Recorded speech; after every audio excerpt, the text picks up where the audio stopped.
Suaminya siapa?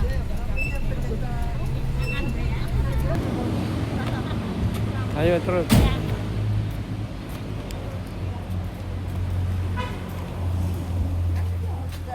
Sudah ada yang daftar.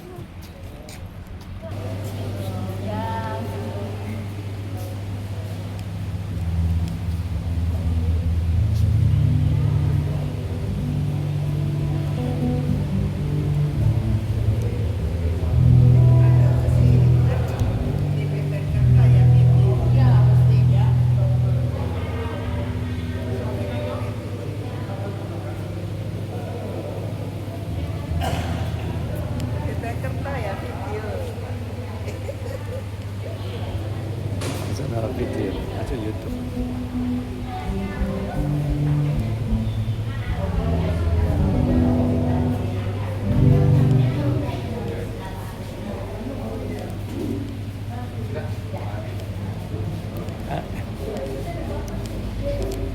Ya, selamat pagi. Ini lagi ya.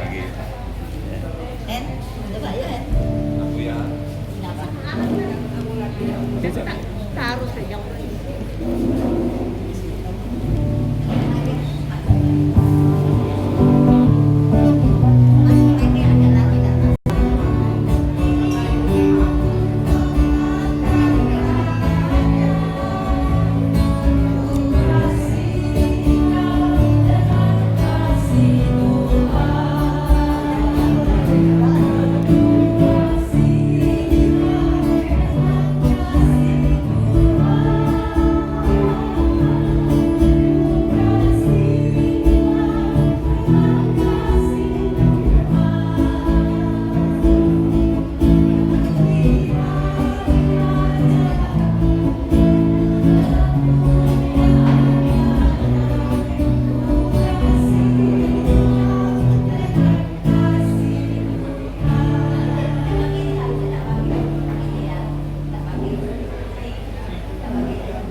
Enggak.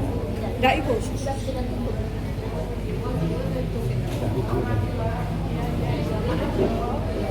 Makasih ya.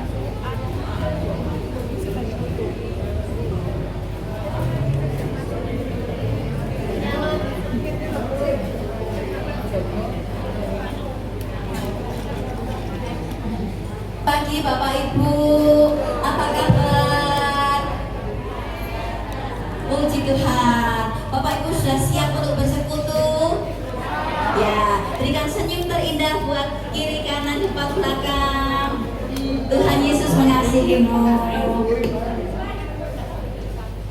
Bapak Ibu terkasih, kita akan mengawali persekutuan ini dengan bersama-sama memuji nama Tuhan. Kita bertemu lagi. Bapak Ibu, pertemuan ini membuat hati tidak senang atau senang? Ya, kalau punya musuh tidak senang. Makanya sebagai lansia tidak boleh punya musuh. Ya, ada yang bermusuhan di sini? Nanti pulang harus salaman. Aku mengasihimu. Ya, hidup kita tidak tahu tinggal berapa tahun. Jangan diisi otak ini dengan jengkel be orang, dendam-dendam, mangkel-mangkel. Tidak perlu. Kita buat hidup ini bahagia untuk mengasihi Tuhan. Kita bertemu lagi.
Emeritus Andreas Agus Susanto.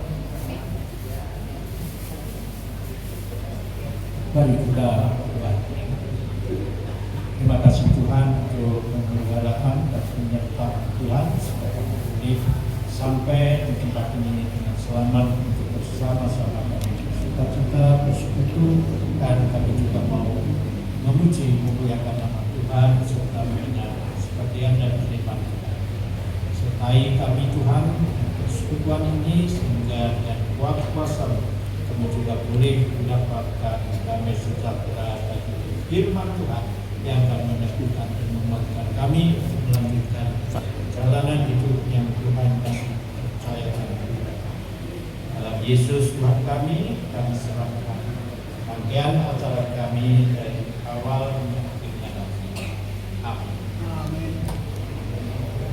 Bapak Ibu terkasih, Semua pasti senang kalau dikasih. Siapa yang nggak mau dikasih? Siapa yang mau dikasih? Ya, semua pasti senang untuk dikasih. Kalau kita kasih sama sesama, ekspresikan. Jangan kalau ngomel sama anak, tapi gak bilang, tapi hatiku tuh sayang deh anakku. Ya, itu tidak jadi kasih Bapak Ibu. Kalau kita kasih sama anak, cucu, menantu, saudara seiman, kita ekspresikan. Jangan ngamuk-ngamuk, mesti sabar, ngomong yang baik. Ya, mari ya kita belajar mengekspresikan kasih. Ya, kita akan menyanyikan sebuah pujian. Ku kasihi kau dengan kasih Tuhan, dengan gerakan. Kita belajar dulu, kita berdiri semua. Ya, nyanyi ya.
menantu, tapi jangan lupa mengasihi negara kita apa? Indonesia.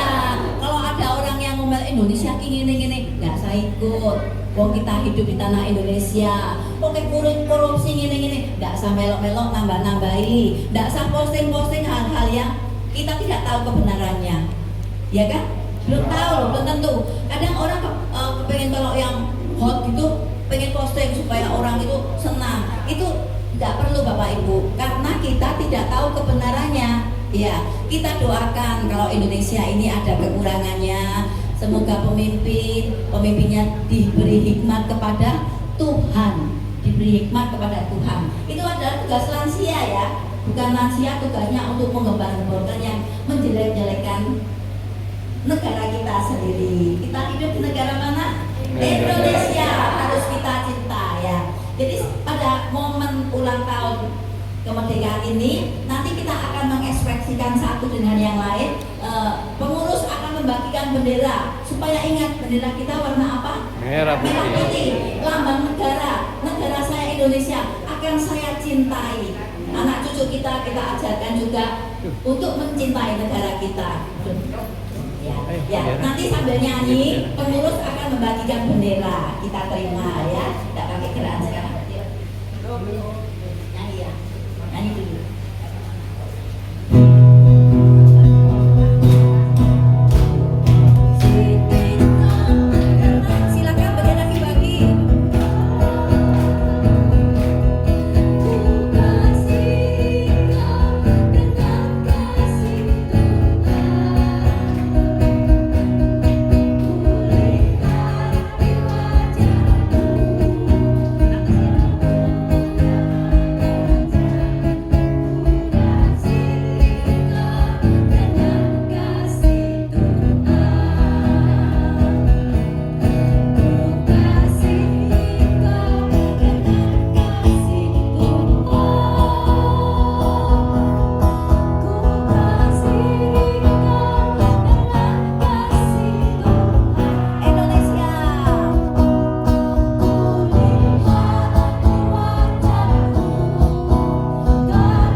bangsa Indonesia, itu bangsa kita sendiri. Kalau ada yang kurang berkenan, kurang baik, kita doakan ya. Sekarang Pendeta Acosa akan menyampaikan firman Tuhan. Kami persilakan.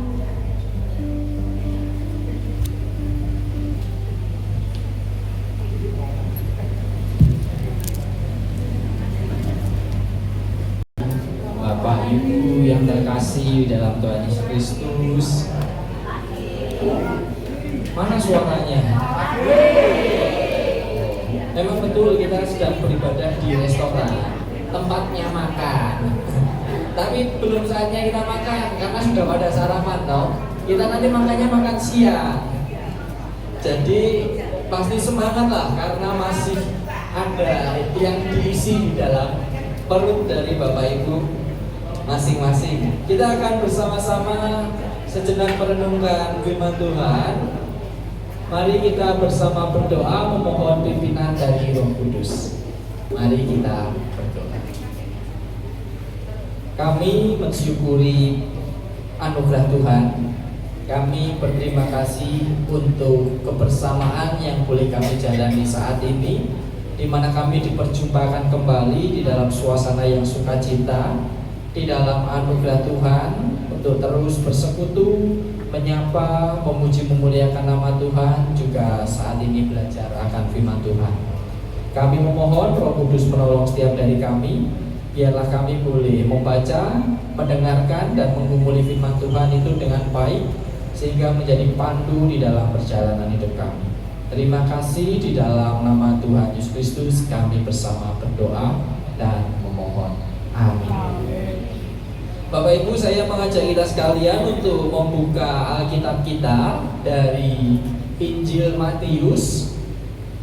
Injil Matius pasal yang ke-5. Kita akan membaca ayat 13 sampai yang ke-16. Matius pasal 5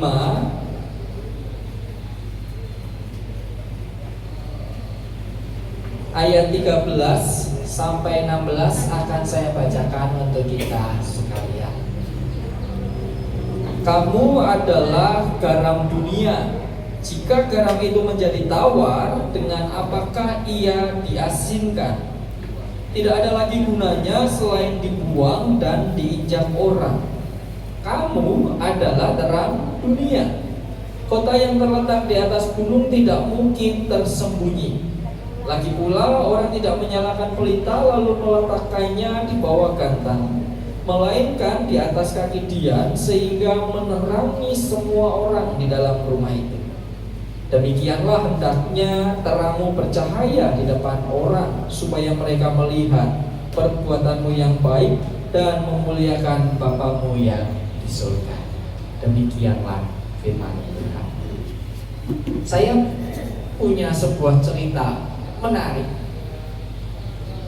Alkisah, sepasang sahabat sedang mengalami suatu masalah yang cukup serius. Jadi di sebuah hutan belantara yang sangat rimbun, di mana binatang-binatang penuh beraktivitas di sana masih asri, terdapat sepasang sahabat, yakni seekor monyet dengan seekor, kira-kira apa sahabatnya monyet?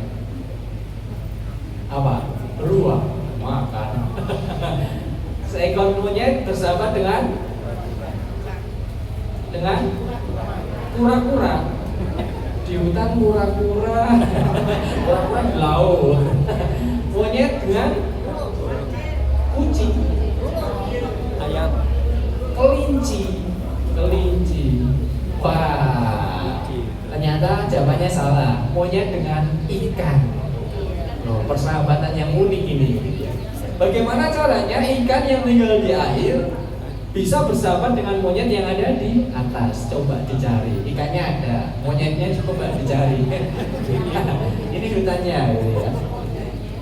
Ini sebuah persahabatan yang menarik, Bapak Ibu. Kenapa? Karena di antara banyaknya binatang-binatang yang ada di sana, kenapa ikan tidak bersahabat dengan ikan? Kenapa monyet tidak bersahabat dengan monyet? Kenapa persahabatan ini lintas binatang? bukan lintas generasi ya, tapi lintas jenis makhluk hidup.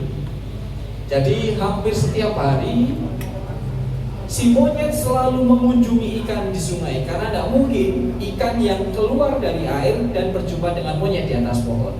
Jadi monyet itu selalu setiap hari mengunjungi ikan di sungai. Mereka ngobrol, dan terkadang karena monyet ini baik, selalu membawakan biji-bijian untuk menjadi makanan ikan itu.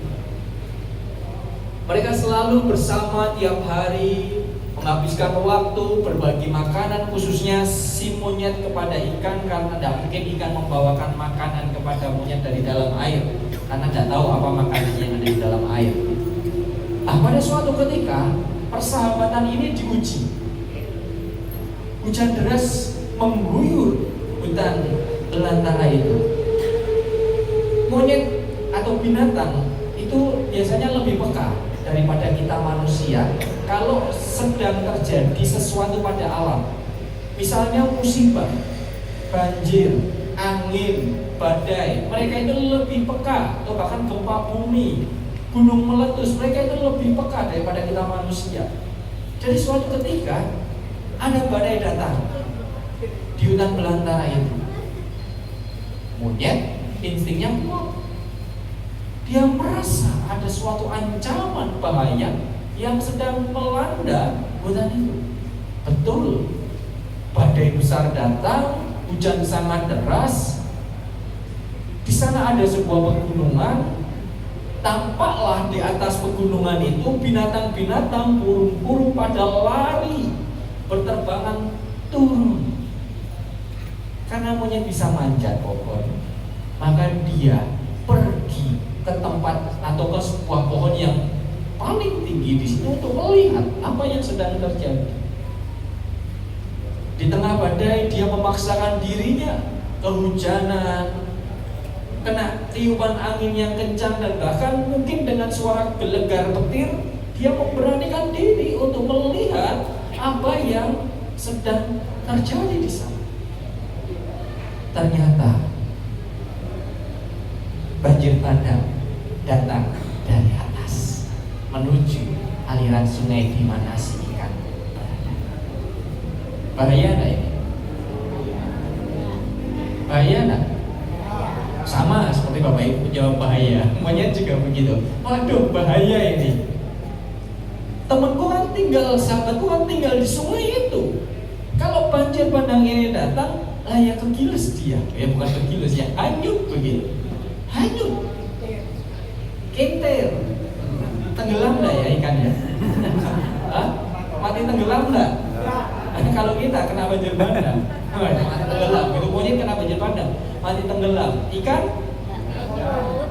Tapi monyet pikirnya, waduh bahaya sahabatku ini si ikan. Kalau sampai banjir bandang itu melanda sungai ini dan kemudian melahap semua yang ada di sana. Dengan sikap si monyet itu berlomba dengan banjir bandang yang sedang menerjang dengan cepat itu, dia berlomba untuk sampai ke tempat di mana ikan itu berada. Dengan panik si monyet itu kemudian berteriak, memanggil si ikan, ikan, ayo cepat keluar dari situ, banjir bandang datang. Si ikan ya cuma pelunga-pelunga berenang, tetap di sana, tidak mungkin dia lompat gitu ya. Dia teriak lagi dari atas pohon, ayo cepat keluar dari situ, banjir datang. Niatnya ini ingin menyelamatkan si ikan.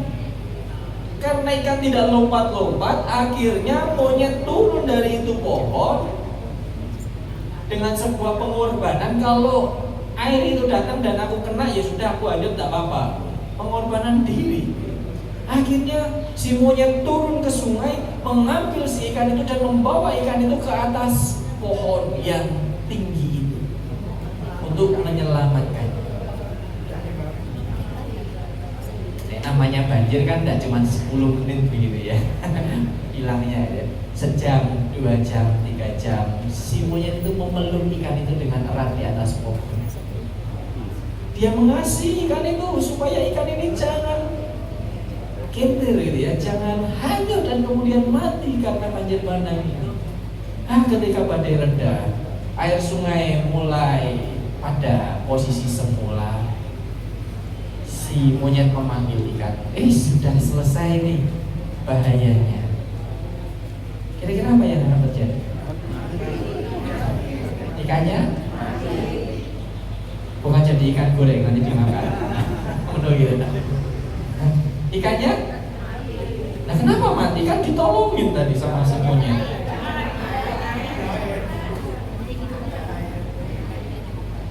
Kenapa, Pak? Tidak ada air. Didekap gini loh. Kan monyet tidak ingin membunuh ikan. Dia kan tadi ingin menyelamatkan ikan. Kok mati ikannya? Ikan hidup di air dan berakhirlah cerita persahabatan itu, dimana ketika monyet melihat kondisi si ikan yang sudah tidak bergerak, dipanggil, tidak nyaut, tidak gerak, dia menangis. Dan di situ barulah dia sadar, iya, ikan itu tempatnya dia bernafas di dalam. Sebuah kisah persahabatan yang memilukan hati, di mana sebenarnya sebuah maksud baik, sebuah kebaikan, dan bahkan pengorbanan diri yang ingin diberikan oleh si monyet kepada sahabatnya ternyata berakhir tidak dengan indah. Apa yang salah di dalam cerita ini, Bapak Ibu Saudara?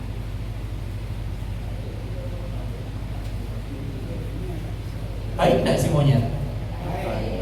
Ada yang bilang tidak baik, monyet yang membunuh ikan. Boleh yang katakan tidak apa-apa. Kenapa alasannya? Baik kan? Monyet melihat bencana datang, dia ingin menyelamatkan sahabatnya dan bahkan dia rela mengorbankan dirinya masuk dalam air. Kalau banjir datang ya dia ikut gitu, untuk menyelamatkan si ikan supaya ikan itu tidak terkena banjir. Niatnya kan. Tapi kenapa kebaikan si monyet tidak berakhir dengan indah? Kenapa? Salah perhitungan. Salah perhitungan. Nah, kita bersama-sama merenungkan sebuah firman Tuhan dengan tema apa? Jadilah terang dunia, itu judul perikopnya. Kita minta apa? Bapak Ibu pengurus, temanya apa? Ayo menguatkan sesama, menguatkan, menolong, membantu, apapun itu perbuatan baik yang kita lakukan untuk menjadi berkat bagi sesama. Itulah tema kita. Yang dilakukan monyet itu bukan tadi. Iya. Nah, kita bersama-sama belajar yuk dari si monyet ini. Jangan sampai ketika kita sedang memperjuangkan atau mengusahakan sebuah tindakan baik, menolong, berbagi, menguatkan, menghibur dan yang lain sebagainya, yang kita tolong tidak berakhir dengan indah. Karena apa tadi monyetnya? Salah tindakan. Salah tindakan bisa terjadi ketika kita hanya berorientasi pada pikiran kita sendiri. Menurut si monyet itu tadi menolong ikan, betul? Tapi monyet tidak pintar, tidak paham, tidak tahu kalau ikan itu tempatnya di dalam air. Dia baru belajar. Ternyata kalau ikan itu tak angkat ke atas lama-lama dia mati. Tidak diimbangi dengan pengetahuan, pemahaman yang benar. Hanya pikir saya nolongnya begitu untuk kebaikan dia. Ternyata belum tentu berakhir dengan indah. Pelajaran itu yang mari kita bersama-sama ambil petik dari kisah si monyet dan ikan.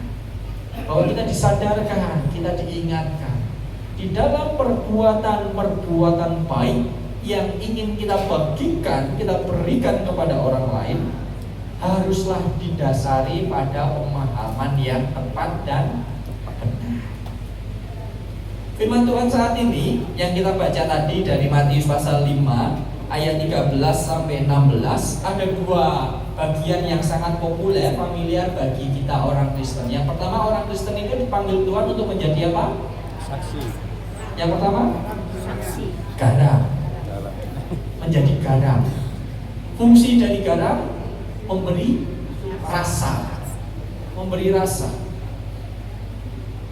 Pernah enggak makan yang itu kalau sakit ya? Sekarang pun saya enggak sakit, kadang saya juga makan yang tanpa garam. Makanannya juga kadang nyicipi. Enak atau enggak ya? Iya. Anak aku suka atau enggak ya pas lagi masakan. Enggak enak gitu makan tanpa ada garam atau tanpa ada bumbu-bumbu penyedap yang lainnya. Hambar. Mau itu masakan jangan duluan, jangan berdua loh ini. Mau itu masakan pakai kambing, domba, ikan, ayam, sapi, dan yang B itu tadi. Mau seenak apapun gitu bahan makanannya, kalau tidak dikasih penyedap, tidak dikasih garam, tidak dikasih rasa, rasanya tidak enak. Maka dari itu garam memiliki fungsi yang sangat vital, yang sangat penting dengan memberikan rasa pada sebuah makanan, sehingga orang yang memakan makanan itu bisa menikmatinya dengan sukacita. Dan siapa yang dimaksudkan garam di sini oleh Tuhan? Kita. Siapa? Kita semua. Dikatakan kamu adalah garam dunia. Kita semua. Saya. Kamu ya, Bu ya. Saya. Kamu ya, Bu ya. Saya. Siapa? Saya. Kita semua. Saya. Jangan kamu ya yang garam ya. Garam lu. Kamu ya. Aku enggak garam kok. Kita, saya. Disebutkan di sini adalah kita, kamu, saya, Bapak Ibu sekalian adalah garam dunia. Bukan lagi soal garam masak. Dapur. Artinya kita dipanggil tidak seperti garam dalam bumbu dapur itu yang memberi kita rasa enak pada masakan, tetapi kita jauh dipanggil untuk memberi cita rasa enak pada kehidupan, kepada dunia. Jadi aspeknya sangat luas tentang menjadi garam atau tentang berbagi kebaikan. Yang kedua, kita adalah Terang dunia. apa? Terang dunia. Terang Dunia. dunia. Terang ini sudah siang, kalau malam ini konteksnya saya minta tolong dimatikan lampunya. Siapa yang bisa melihat satu dengan yang lain? Apa fungsi terang? Jelaslah memberikan terang, membuat situasi yang gelap menjadi terang. Bisa melihat. Mau ilustrasi enggak? Atau mau aktivitas enggak? Gelap, kita berjalan di tempat gelap, bisa dengan lancar atau enggak? Mau aktivitas enggak? Kalau mau saya minta relawan 1 atau 2 orang di sini merem jalanlah. Ayo, ini ada game, saya menemukan game 17-an baru pas Ibra, PBB gitu ya. Pelajaran baris berbaris dengan mata ditutup gitu. Menarik gitu, bisa dipraktekkan. Bayangkan dengan mata tertutup, situasi gelap, kita jalan, tidak tahu kemana. Apa yang akan terjadi? Nabrak. Jangankan nabrak, kalau ada kubangan atau ada tempat turunan ya, kayak kolam begitu ya, langsung tenggelam ya. Tidak sadar, tidak bisa melihat apa yang ada di sekitar kita karena gelap. Nah, disinilah peran seorang yang disebut terang dunia, memberikan pertolongan kepada kehidupan supaya mereka berjalan dengan jelas. Jelas bukan dalam artian lampu mati kemudian ada terang untuk supaya bisa berjalan, tetapi gelap di dalam Alkitab kita sering diidentifikasikan dengan dosa dan maut, kegelapan. Dan terang menjadi sebuah sosok atau sebuah istilah yang menjadi lawan bagi gelap, kegelapan, dosa dan maut. Kita dipanggil untuk bisa memberikan cahaya kita, menunjukkan kepada sesama kita bahwa kalau kamu pergi ke sana, itu jalan dosa. Kalau kamu pergi ke sana, kamu terjerembab dalam dosa. Kalau kamu pergi ke sana, kamu akan tergoda oleh dosa. Dan bahkan ketika kita berdiri di sini dan berbuat dosa, terang itu datang kepada kita, kemudian mengingatkan kita, "Halo, kamu sedang hidup dalam dosa. Bertobatlah, berubah." Itulah fungsi terang. Di mana dikatakan terang dunia. Siapa yang disebut sama Alkitab firman Tuhan terang dunia? Saya. Jangan tuju ya. Saya. Saya, Bapak Ibu sekalian. Kita adalah terang, kita adalah garam, dan kita adalah terang. Dan bahkan dikatakan di keterangan selanjutnya tadi ya, jika garam itu menjadi tawar, dengan apakah ia diasinkan? Tidak ada lagi gunanya selain dibuang dan diinjak orang. Begitu juga dengan terang, kota yang terletak di atas gunung tidak mungkin tersembunyi. Dua hal ini mengingatkan kepada kita, kalau kita tidak betul-betul berfungsi sebagaimana diri kita dipanggil, diciptakan oleh Tuhan untuk menjadi garam dan terang, maka apa yang akan terjadi? Akan digeletakan begitu saja oleh Tuhan. Tetapi apakah kita harus menjadi garam dan terang di dalam hidup ini? Mana? Tadi disebutkan kota yang terletak di atas gunung, jangankan kota, satu rumah yang terletak di atas gunung dan dia menyalakan lampu rumahnya, pada malam hari orang yang tinggal di bawah gunung bisa melihat rumah itu, padahal jaraknya jauh dan tingginya pun juga berbeda. Kenapa? Karena pada dasarnya kalau kita sudah dipanggil atau kita sudah diciptakan sebagai garam dan terang, maka fungsi memberi rasa, fungsi menerangi itu sudah otomatis saklarnya. Dan itu menjadi panggilan hidup kita. Tinggal bagaimana kita mengarahkan diri kita yang adalah garam dan terang ini. Apakah kita yang sudah saklarnya dinyalakan ceklek terang, apakah kita akan pergi kepada tempat di sana, luar sana siang hari di bawah terik matahari? Terang kita bercahaya enggak? Bercahaya enggak di bawah terik matahari? Buat apa kita pergi ke tempat terang untuk menerangi? Orang sudah terang. Kita akan betul-betul berfungsi. Kita akan betul-betul menjadi diri kita sesuai ciptaan Tuhan, kehendak Tuhan itu kalau kita pergi ke tempat gelap, ke tempat-tempat saudara-saudara, sahabat-sahabat kita yang terjatuh ke dalam dosa, memberi pertolongan, mengarahkan, mengabarkan pertobatan kepada mereka. Begitu juga dengan fungsi kita menjadi garam. Garam kalau kebanyakan rasanya bisa dinikmatin enggak makanannya? Yang terjadi seperti kisah monyet dan ikan tadi, yang makan kalau kasinan darah tinggi. Darah tinggi masuk rumah sakit. Ada takarannya juga Bapak Ibu.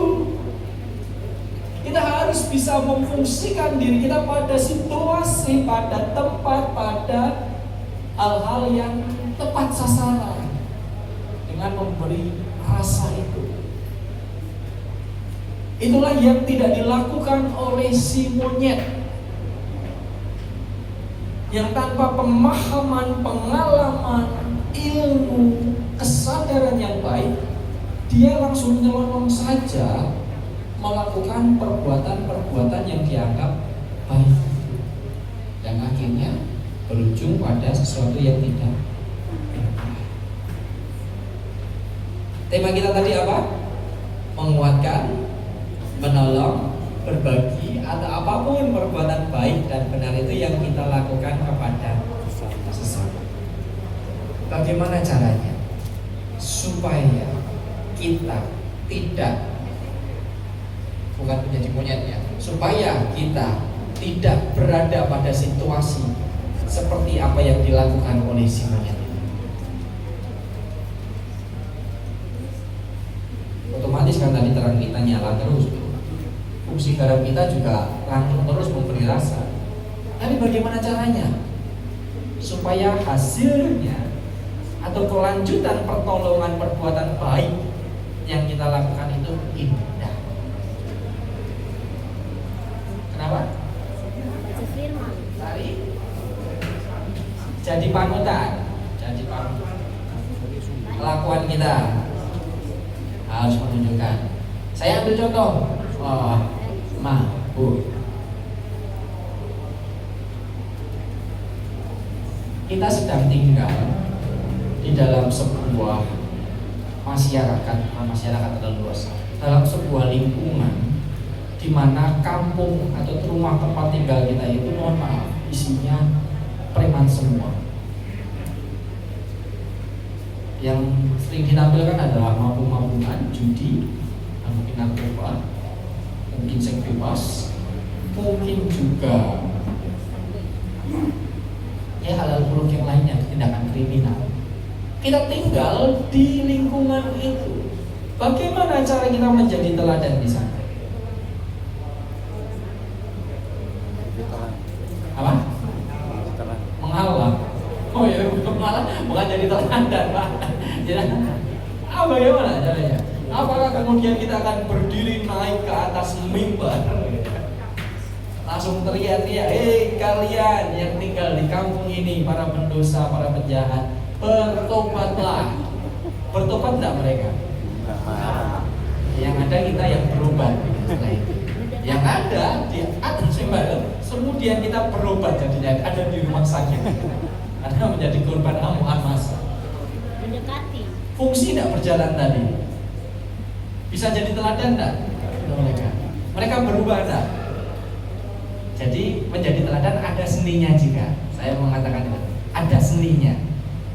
Seni yang tidak ditampilkan oleh si monyet tadi. Jadi berbuat baik, berbuat benar itu ada seninya. Bagaimana supaya bisa tersampaikan dengan baik, yang di sini menerima, menikmati dengan penuh sukacita dan mengalami pertobatan dan ikut Tuhan. Yang pertama jelas, kita harus mengenali dulu apa yang menjadi kehendak Tuhan di dalam situasi kondisi yang sedang kita hadapi. Maka jangan andalkan pikiran kita. Monyet tadi mengandalkan pikirannya. Betul, secara logika makhluk hidup, ini ada lihat ya yang tinggal di dalam air tadi video. Makhluk hidup kalau kena banjir bandang pasti hanyut, meninggal. Ikatan relasi persahabatannya hilang karena tidak tahu kemana, ke bawah arus itu. Itu pikirannya si monyet, itu yang dia turuti. Maka dari itu, supaya kita tidak mengikuti apa yang menjadi pikiran kita untuk tindakan baik yang ingin kita lakukan, maka datanglah kepada Tuhan, memohon hikmat pada Tuhan. Di dalam kebuntuan, di dalam kebingungan, untuk menghadapi situasi-situasi supaya kita menjadi garam dan terang yang baik bagi lingkungan sekitar kita, sama kita, mintalah hikmat sama Tuhan. Tuhan, dalam situasi seperti ini saya harus ngapain? Saya harus ngapain? Berdoa. Dari hal inilah, dari apa yang menjadi pengalaman iman saya, kemudian Tuhan akan mengarahkan, lakukanlah ini, dan ini. Lagi-lagi bukan bersumber pada pikiran kita, karena Tuhan selalu mengajak kita untuk melihat, bukan ke dalam tapi keluar. Lihatlah siapa yang sedang ingin kamu tolong. Lihatlah siapa yang sedang kamu hadapi. Lihatlah kamu sedang berada di mana dan kamu sedang ingin melakukan apa untuk situasi sekitarmu. Tuhan pasti akan selalu mengajak kita untuk melihat yang ada di luar dari kita. Itu kebalikan dari diri kita manusia yang selalu melihat ke dalam. Ego kita itu selalu mengajak kita untuk melihat ke dalam. Apa yang tak punya? Apa yang menurutku baik untuk menolong orang itu ya? Apa yang kiranya cocok ya untuk menolong orang itu ya? Semuanya didasarkan pada standar diri kita, pikiran kita, seperti si monyet tadi. Itu bisa salah. Karena belum tentu orang lain membutuhkan itu, memerlukan itu. Jadi yang kedua tadi, setelah kita meminta hikmat Tuhan, kita melihat siapa, apa kebutuhannya orang yang ingin sedang kita kuatkan, kita tolong. Saya ambil contoh di dalam suasana duka cita. Seseorang sedang duka, si bapak ini. Oh, jangan ini ulang tahun ya, bukan? Beda. Ada contoh lain. Siapa? Si pohon ini sedang berduka, gitu. Dia berduka, menangis kehilangan keluarga, kehilangan orang yang dicintai. Saya datang. Sudah ya, jangan sedih. Saya juga pernah mengalami itu kok. Nanti hilang-hilang, sebulan 2 bulan. Yang penting nanti kita jalan-jalan terus. Betul, yang dialami saya begitu ya, sebulan 2 bulan hilang karena saya jalan-jalan terus begitu. Tapi apa yang bisa kita ngomong seperti itu ke orang ini? Nanti tak temani jalan-jalan, tenang. Gampang wis, yang penting kamu jangan nangis, jangan sedih. Nanti kita lewati ini bersama. Niatnya betul, menghibur, melewati masa duka cita. Tapi caranya bisa salah. Ya kalau orang ini sabar, kalau orang ini tidak sabar disemprot di tempat kita, jadinya berantem di rumah duka. Putus relasi. Itu contoh bahwa menolong orang lain, berbuat baik, berbuat benar, kita harus melihat kepada siapa dan apa yang sedang membutuhkan pertolongan kita. Kalau kita melihat ke dalam, kita akan menimbang, uangku cuma 200.000, tak kasih 100, sing 100 aku cukup deh ya. Nah, aku setelah ini sibuk, ada pertemuan dan kumpul. Nah, aku berhenti sebentar, mampir ke rumahnya, nemenin, telat nanti aku nggak bisa ikut acara, berhenti. Maka dari itu, di dalam menghidupi fungsi kita sebagai garam dan terang dunia, kita diajak Tuhan untuk melihat apa yang menjadi kebutuhan dan situasi yang ada di luar diri kita. Jangan lihat ke dalam, karena seringkali ketika kita melihat ke dalam, tidak jadi kita melakukan perbuatan-perbuatan baik dan benar. Bahwa betul kita sebagai manusia juga membutuhkan apa yang menjadi kebutuhan hidup, kepuasan, kesenangan. Kita punya sesuatu yang juga perlu dipenuhi. Tapi bukankah semuanya itu sudah dijamin aman sama Tuhan? Iya kan? Semuanya kan sudah dijamin aman sama Tuhan dan kita sudah mendapatkan. Tetapi ketika situasi Tuhan memperhadapkan kita pada situasi, memanggil kita untuk membagikannya itu kepada orang lain, kenapa kita khawatir? Kenapa kita takut? Kenapa kita enggak? Toh nanti Tuhan kasih lagi. Toh kita selalu diberi. Jadi dari kisah si monyet dan ikan kembali lagi. Kira-kira kalau kembali lagi ke cerita itu diputar flashback gitu ya. Putar kembali, si monyet sudah berada di pohon tinggi melihat bahwa ada banjir bandang datang. Kira-kira apa yang harus dilakukan si monyet untuk menolong si ikan? Bukan untuk menolong ya di dalam menyikapi situasi itu. Kepada si ikan. Nggak menolong, dibiarkan. Harus berdoa dulu, berdoa minta hikmah dari Tuhan. Belajar dulu kehidupannya ikan gimana? Apa? Lihat kan tadi betul, mempelajari dulu bahwa ikan kebutuhannya adalah air. Ikan kebutuhannya adalah air. Terus apa lagi nih Pak Bram? Banyu ya sama. Apalagi? Waspada, karena banjir bandang itu biasanya bawa ranting-ranting pohon, bebatuan dan sebagainya. Ini kalau kehantam atau ketindihan itu ya bisa penyet. Jadi ayam jadi ikan penyet. Nanti menunya ada nggak ya ikan penyet? Nggak ada. Nggak ada. Kita lihat kebutuhannya ikan tadi, begitu ya. Lihat situasinya itu tadi, kalau dia tidak tak selamatkan dari itu, dia akan kepukul, dia akan mati. Ikan itu kebutuhannya air, maka dari itu betul niatnya menolong, ikannya diangkat, dipindahkan ke tempat yang lebih aman, dengan ada air yang baik juga di sana. Banjir bandang datang, itu lewat, ikannya masih ada di sana. Aman, masih hidup, masih bisa bersahabat, masih bisa ngobrol. Fokusnya siapa tadi? Melihat kebutuhan ikan dan melihat situasi.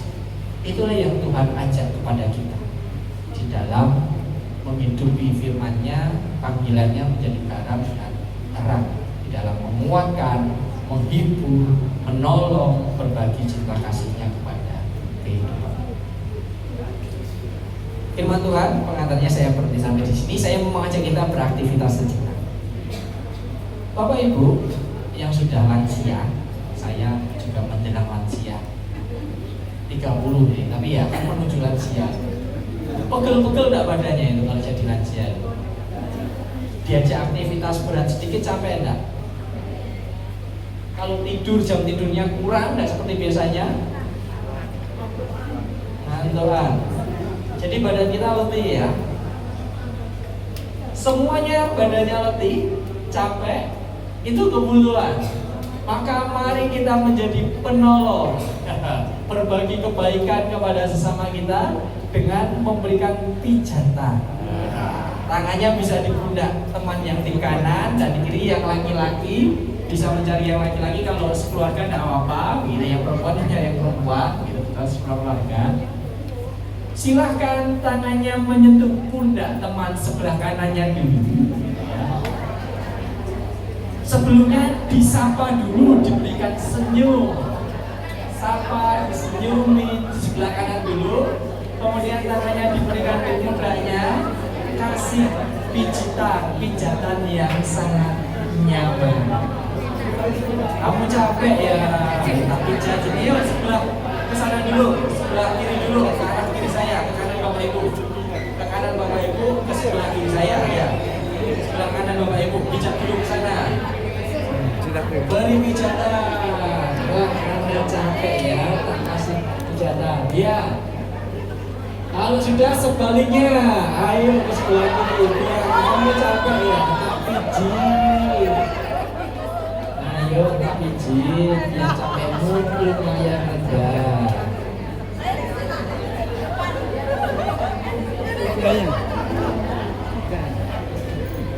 Oke, sudah disapa, sudah diberi senyum belum tadi? Karena senyuman itu adalah sebuah penerimaan keberadaan seseorang. Kalau kita duduk sebelah yang di sini tidak pernah mulai, tidak nyapa, dan begini semua kita tidak nyaman ada di sini. Sudah diberi senyuman, sudah diberi sapaan, sudah dipijit. Ayo kita lengkapi pertolongan yang ingin Tuhan bagikan. Kenapa Pak?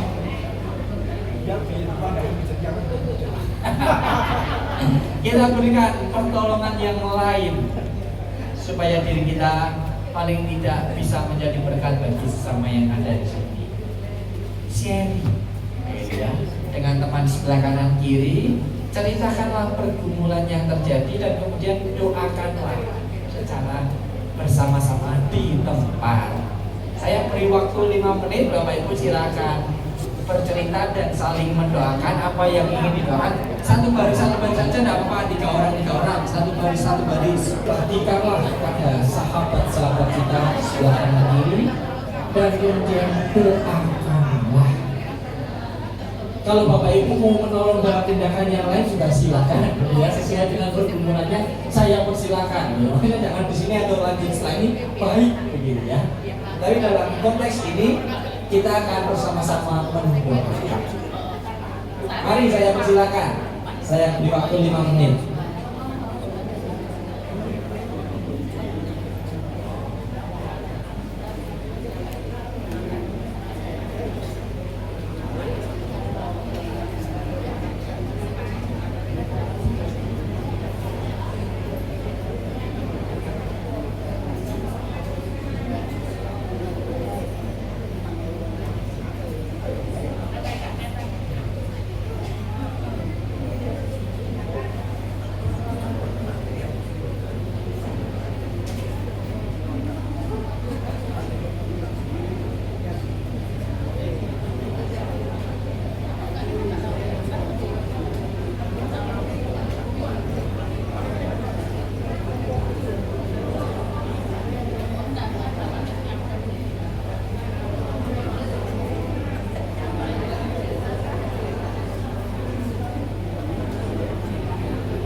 Kalau sudah berbagi, silakan berdoa secara masing-masing ya. Jadi waktu itu.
Sudah semua ya.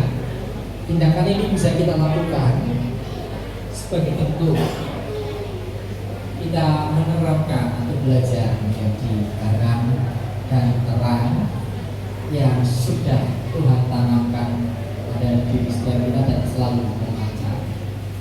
Kita ambil untuk membagikannya ke tempat-tempat yang memang membutuhkan dan memberikan segala sesuatu yang memang dibutuhkan oleh tempat. Kiranya Roh Kudus yang memampukan dan menolong kita di dalam menghidupi firman. Amin. Saya kembalikan langsung ke Tuhan.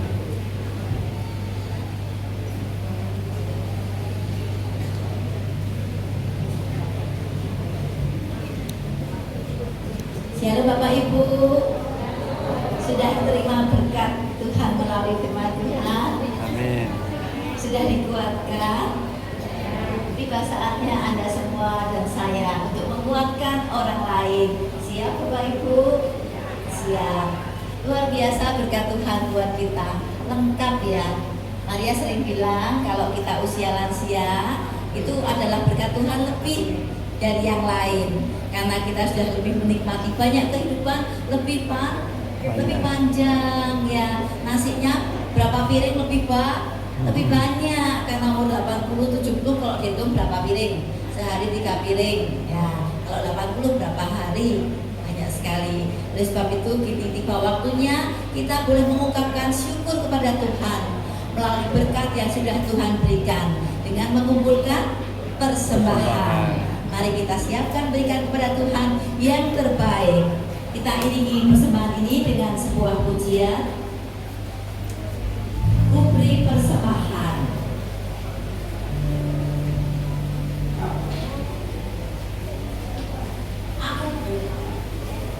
Aku bawa dan berikan, judulnya ya.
Tuhan, terima kasih karena kami merasakan berkat Tuhan yang begitu besar.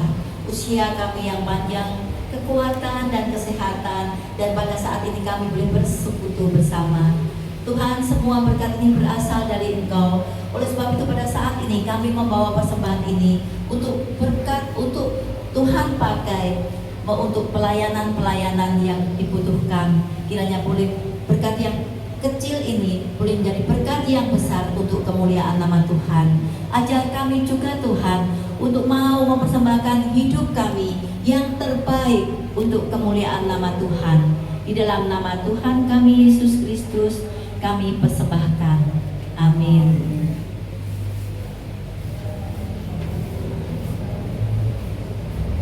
Ya Bapak Ibu, sekarang kita akan bersama acara game ya.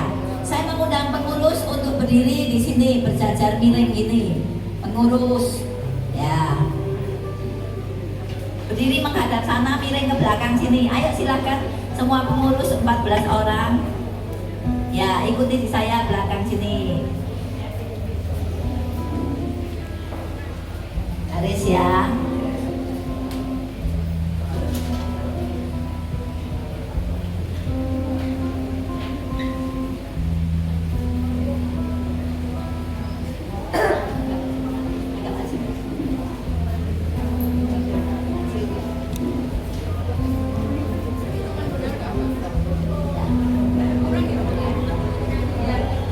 Ya, Bapak Ibu, 8 Agustus kemarin adalah ulang tahun Pendeta Andreas ke-75. Ya, silahkan Pak Andreas sudah maju ke depan.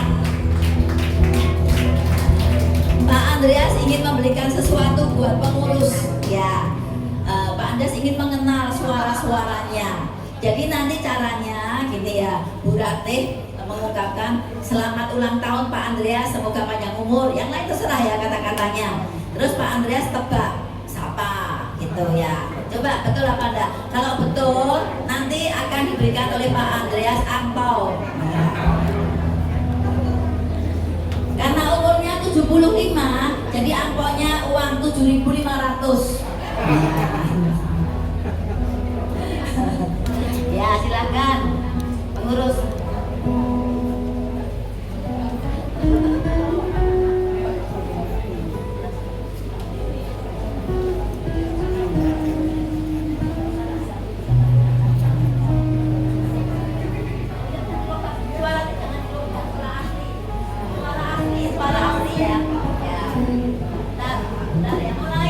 Mulai ya. Jadi selamat ulang tahun Pak Andreas, terus belakangnya terserah apa Tuhan memberkati, panjang umur, semoga tambah gemuk, tambah kurus, tambah apa terserah ya.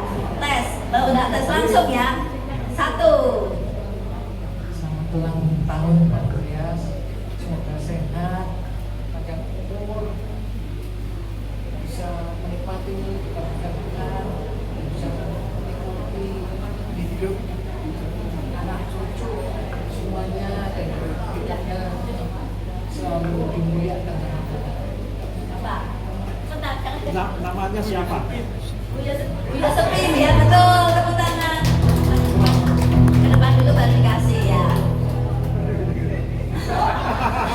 Nanti lewat sini ya, lewat sini ya. Ya, silakan juga. Silakan nanti duduk.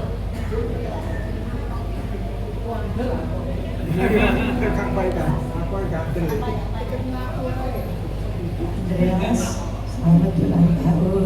Semoga selalu Tuhan berkati, diberi panjang umur, sehat, dan kuat.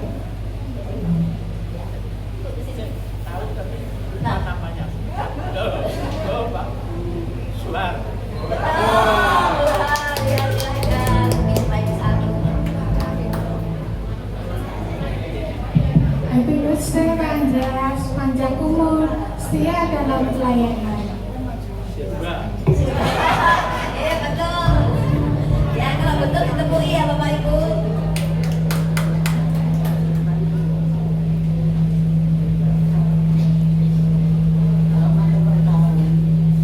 Selamat ulang tahun. Tuhan Yesus memberkati.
batin.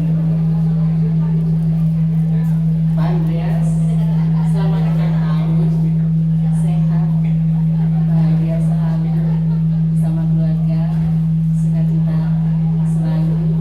Tuhan Yesus memberkati.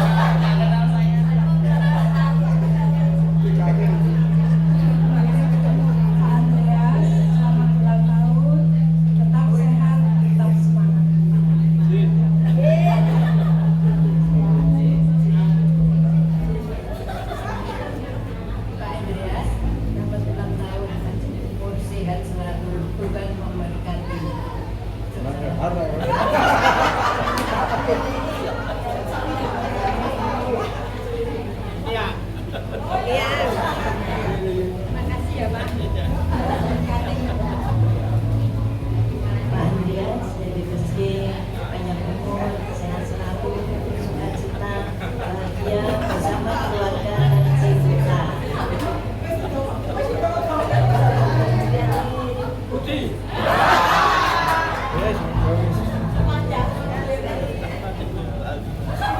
Sama dia lari-lari tuh. Pak Andreas, selamat ulang tahun.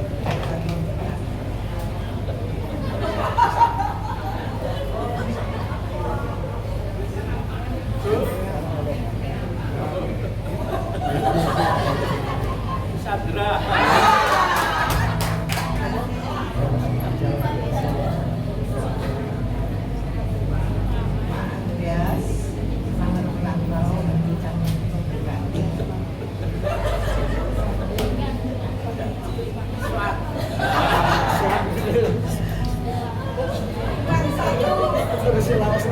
Ini lagi gak kenal bahaya ini. Tak kasih clue ya Pak? Bahaya besar ini Pak. Pak Andreas, panjang umur, sehat selalu, Tuhan memberkati.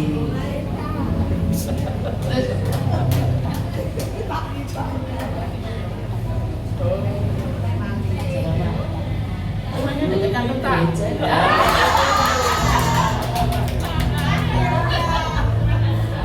Ternyata ya.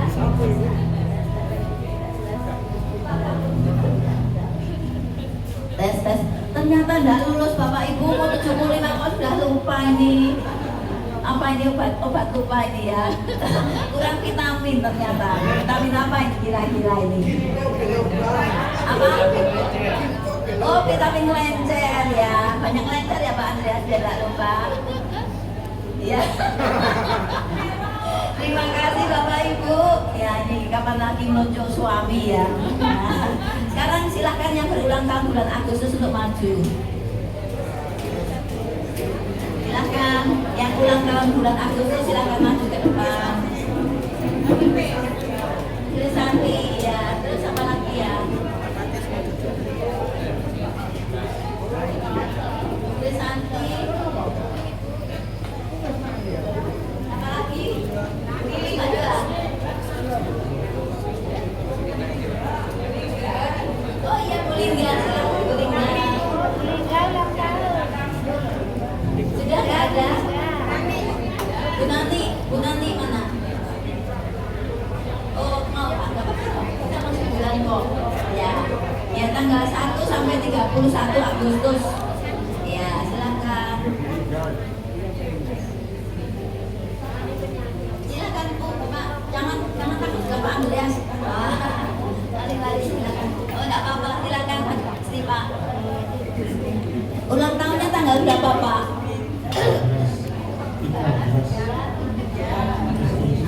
Tanggal berapa? 17 Agustus. Waduh, pas 17 Agustus. Wah, agak sedikit Bu. Min ulang tahunnya tanggal berapa? 30 Agustus. Tanggal 25. Tante Santi. 8 seperti Pak Andreas. Sebelahnya Pak Andreas persis ya. Bu Shirley. Ya, silakan Pak Andreas menyalakan lilin.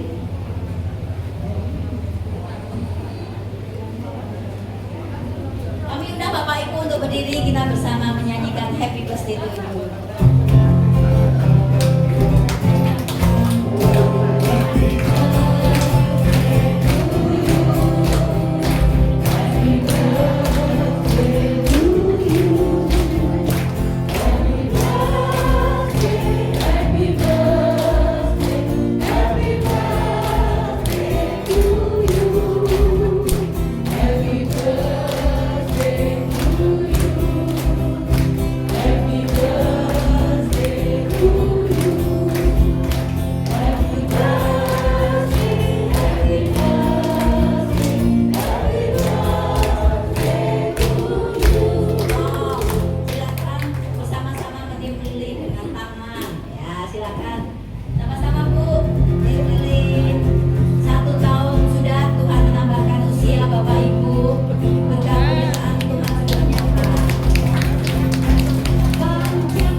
Sekalian doa makan dan penutup. Bapak Ibu boleh berduduk, silahkan duduk.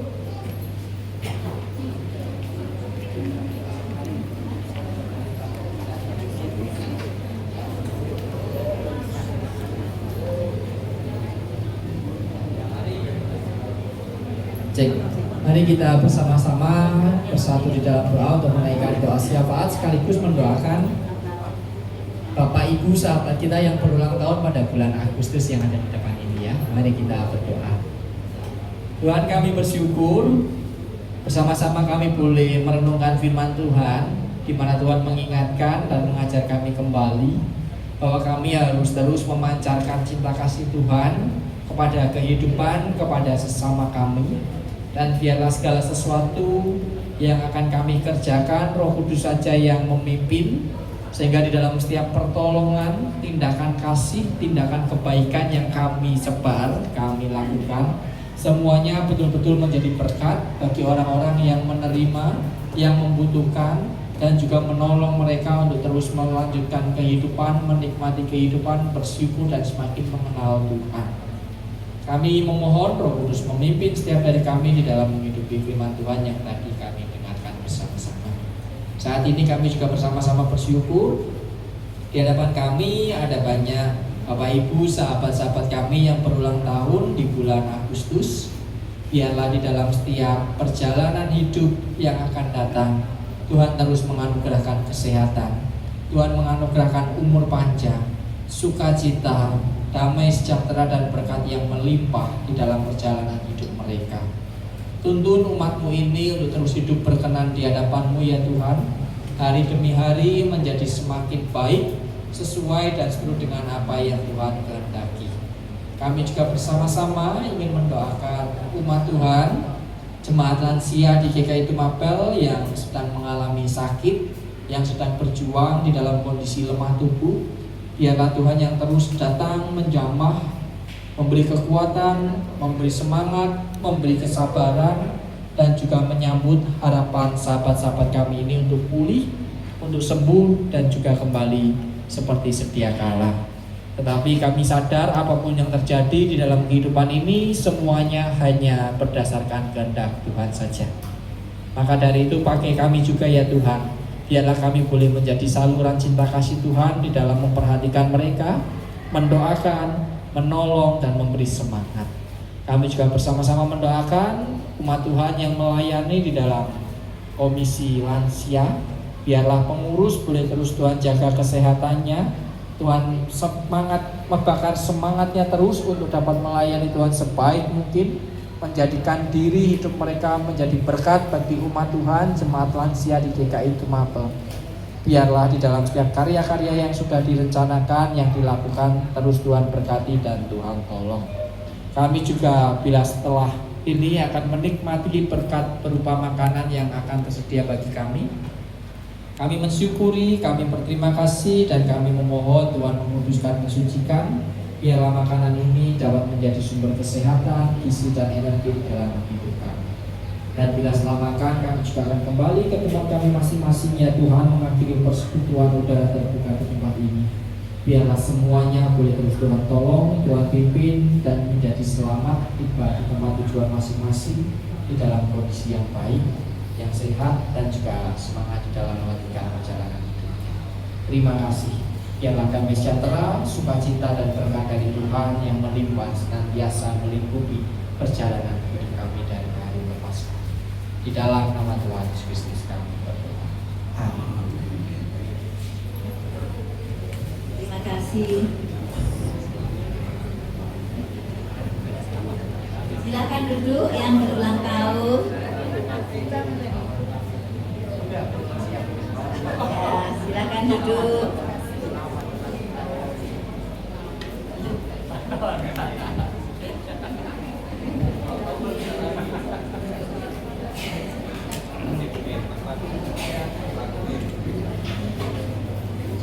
Ya Bapak Ibu, ada beberapa buah pengumuman, yaitu untuk persekutuan bulan September di gereja ya. Senin kedua berarti tanggal 15. Yang kedua, senam diadakan setiap hari Senin setengah 8. Silakan Bapak Ibu, supaya rohani kita sehat, tubuh kita jasmani juga sehat. Ayo rame-rame ikut senam ya. Kemudian yang ketiga, ada pemahaman Alkitab ya. Mungkin istilahnya tidak sah terlalu pemahaman, tapi kita belajar Alkitab ya. Kita perlu ya membekali diri untuk mengisi masa tua ini dengan hal yang baik. Ayo setiap hari Kamis jam 9. Kamis jam 9 kami memang ya di GKI itu Mapel. Kemudian yang keempat, Bapak Ibu perhatian semua, halo,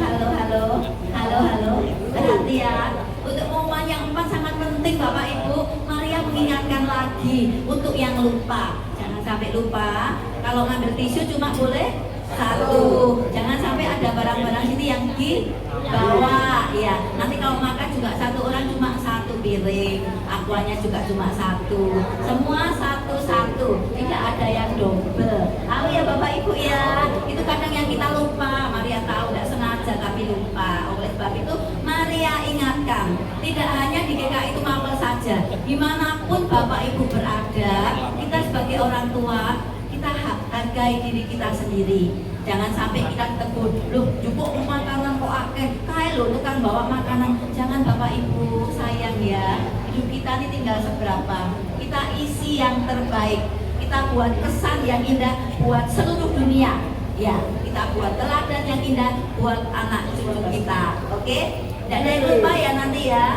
Ya, terima kasih. Bapak Ibu, Tuhan berikan kesempatan kita untuk hidup, itu adalah suatu anugerah. Ya, usia kita sampai 70, 80. Oleh sebab itu mari kita gunakan hidup kita untuk memuliakan Tuhan. Temanya tadi apa? Menguatkan sesama. Kita memuji nama Tuhan. Hidup ini adalah kesempatan.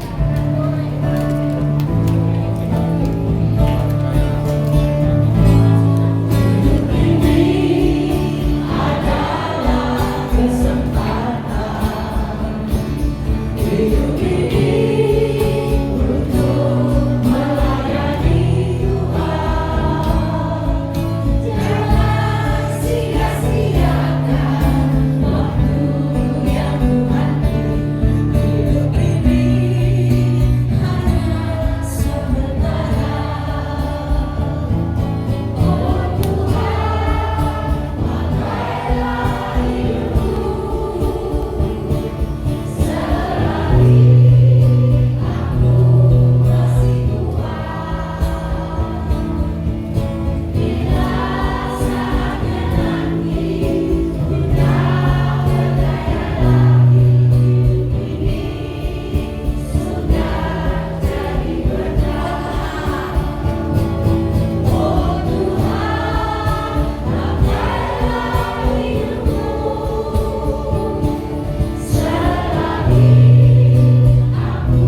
yang kosong-kosong ini ditambah kursi.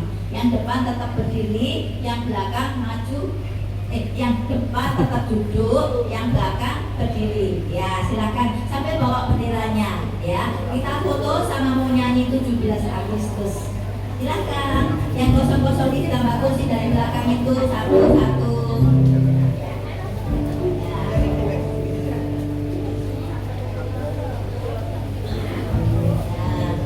Ya, boleh dibantu bapak-bapak, silakan. Pak Abraham, bangkunya tambah sini satu. Bangkunya tambah sini satu. Ya. Silakan ya, yang di belakang berdiri, mepet-mepet.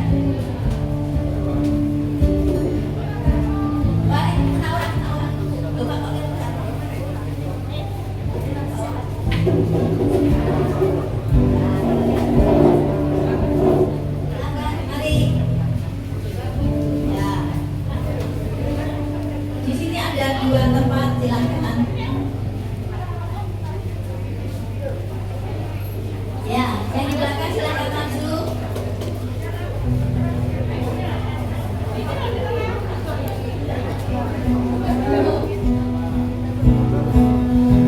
Ada satu lagi, silakan maju. Yang di belakang maju, sini ada kosong.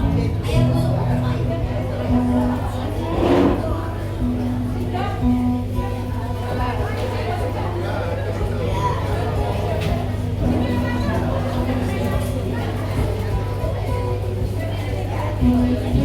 Kalau yang muda bisa jongkok sini supaya masuk semua.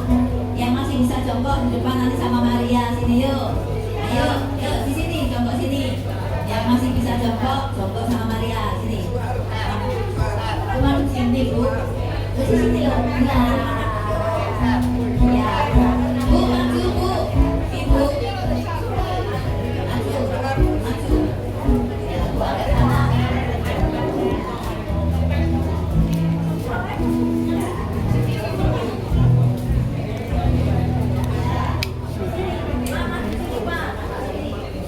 Silakan Bapak 3 ini maju depan sini. Ya. Dulu sini maju. Sini siapa? Dulunya siapa? Oh, bukan ya. Udah sampai ke sana.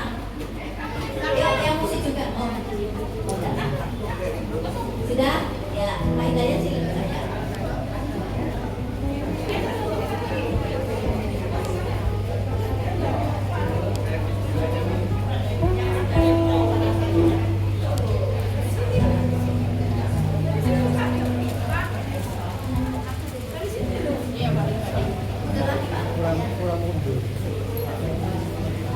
Bu, tolong geser ke sini Bu.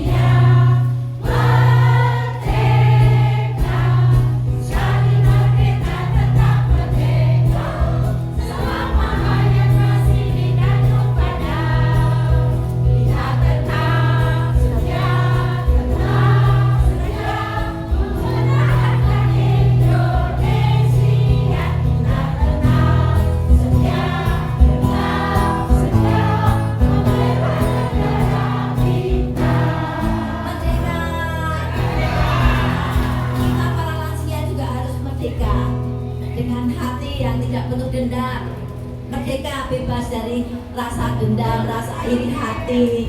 Ya, kita harus menguatkan sesama. Tuhan Yesus memberkati. Kita akan makan siang bersama. Kembali.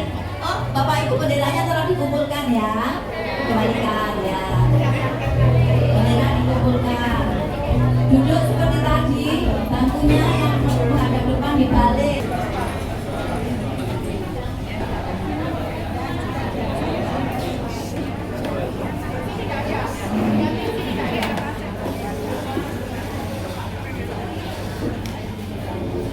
Yan, coba gambarin.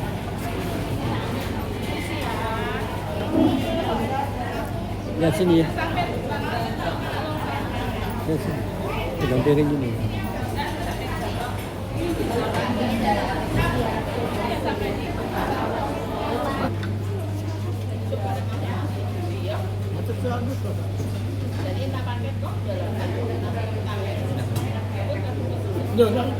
Makan ini tak cukup dewe. Aku mungkin dua.